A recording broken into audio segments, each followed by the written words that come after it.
Dillon Gabriel just broke his silence on what it felt like to finally get reps Sunday. And the way he talked about splitting reps with Shedeur got fans losing it. Stick around because what he said might completely change the Browns quarterback battle.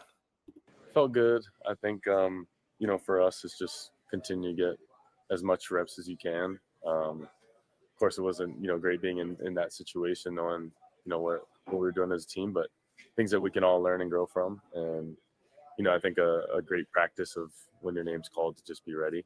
But just proud of guys continue to respond and play together, but just trying to keep growing each week. I think just reps in general help and can benefit you in a lot of ways.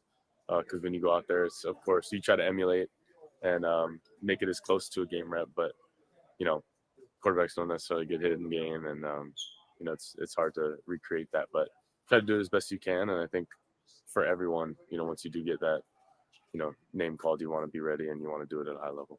We all know Dillon Gabriel didn't put himself in this situation, but at the same time, you, Dillon Gabriel, was given the prime opportunity to show exactly what you can do, while Shedeur Sanders was not. We know this wasn't a fair quarterback competition from the get-go.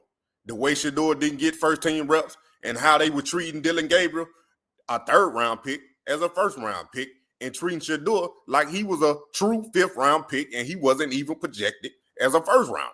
Now, with the reps, we all know Dillon Gabriel got way more reps and opportunities than Shedeur. So for you to say that prime opportunity to stay ready, so you ain't got to get ready because you never know when you're going to get in the game. But like I said, you being developed more than Shedeur. So when you getting blowed out and when the team getting blowed out and you get in the game, of course you're going to run your little 3, 4, 5 plays and have a decent little look.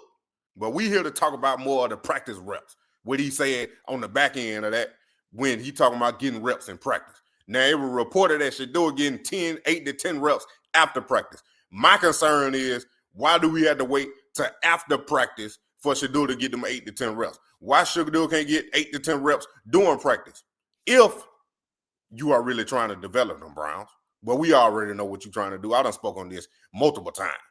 Now, Dillon Gabriel, I don't know if he want to take the shots or slight shots at Shedeur, but it seems like he knows that he's not going anywhere. He knows that he going to get the opportunity before Shedeur, and he knows now we got Herm Edwards, used to be a head coach in the NFL, talking about how Dillon Gabriel is compared to a Browns legend. I like Dillon Gabriel, Coach, a lot. They took him in the third round. Yeah. He had a nice camp. He looked decent in the preseason. They want to get a look at him. How long, Herman? How long do you wait? Look, I'm not saying you can't win, okay, but if you don't, now you're 0-3. And you got to look at your offense, go, okay, is it time? I mean, you're going to start thinking about it. There's no doubt about that. And you're right about Gabriel. When I watched him in the preseason, he got the ball out now. I mean, the ball's gone. I mean, he was accurate. I mean, he got the ball out. I mean, he's a rhythm thrower. I said this, guys, when they drafted this guy. And you guys know, Cleveland, I mean, he reminds me of Brian Sight. We all know Dillon Gabriel going to get his chance before Shedeur.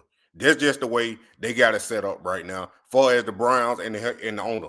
Like I said, they didn't want to pick Shedeur, so now it's Joe Flacco, Dillon Gabriel, then maybe Shedeur in the Browns' eyes. But we already know the Browns about to go 0-6. Then they got to go to London and come back from London and play Pittsburgh Steelers and then potentially be 0-7 before they probably could get their first win against the Miami Dolphins, depending on how they playing to that point. But Dillon Gabriel, man, come on now.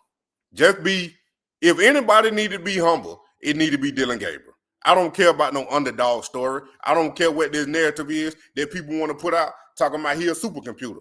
Listen, this dude is talking so cocky and so confident because he knows that he won't be moved. He knows that he's going to get the opportunity at some point this season. For Shedeur, he been quiet. He ain't said nothing, but still is one of the most talked about quarterbacks in the NFL, even being a third-string quarterback. How is the third-string quarterback on your team the most talked about quarterback on the team? And he hasn't played an official regular season snap in the NFL. My savage. Moneymane in the thing of a T and playing no games. Should I already know my name when I speak NCC flame. Got my YouTube poppin', man. Like, subscribing, everything in between. You already know. Moneymane. You already